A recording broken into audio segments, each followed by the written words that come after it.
Assalomu alaykum. Okalar. Xo'p, sizlar uchun Nissan Tida 2008-yilda ishlab chiqarilgan avtomobilimizga. Mashina ideal holatda. Salon qismiga kelsak, akkuratni minilgan, bir qo'l haydalgan ekan. 239 ming kilometr masofani bosib o'tgan.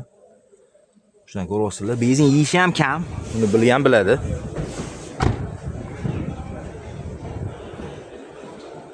O'tbetlarida petnon-metnonlari bor. O'zingiz uchun bemalol kraskasini ko'rsatib tekshirib olasizlar.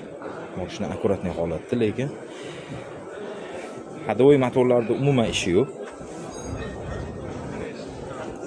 Hop, buni narxiga keladigan bo'lsa, 2008 139 ming yurgan bu mashinamizni 5810 tepasida yana ozgina o'tib beradigan joyi bor. Bosib olinglar, pastda raqamdan qoldiramiz.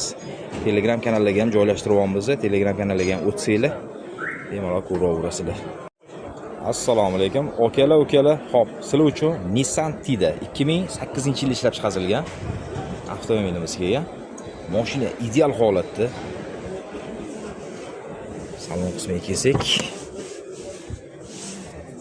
akkuratni minilgan, bir qo'l haydalgan ekan.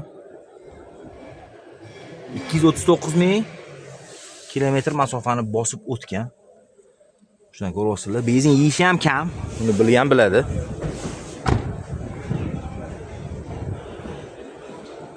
O'tbetlarida petnon-metnonlari bor. O'zingiz uchun bemalol kraskasini ko'rsatib tekshirib olasizlar.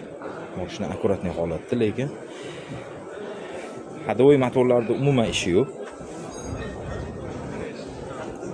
Hop, buni narxiga keladigan bo'lsa, 2008 139 ming yurgan bu mashinamizni 5810 tepasida yana ozgina o'tib beradigan joyi bor. Bosib olinglar, pastda raqamdan qoldiramiz. Telegram kanaliga ham joylashtiryapmiz. Telegram kanaliga ham o'tsanglar, bemalol ko'raverasizlar.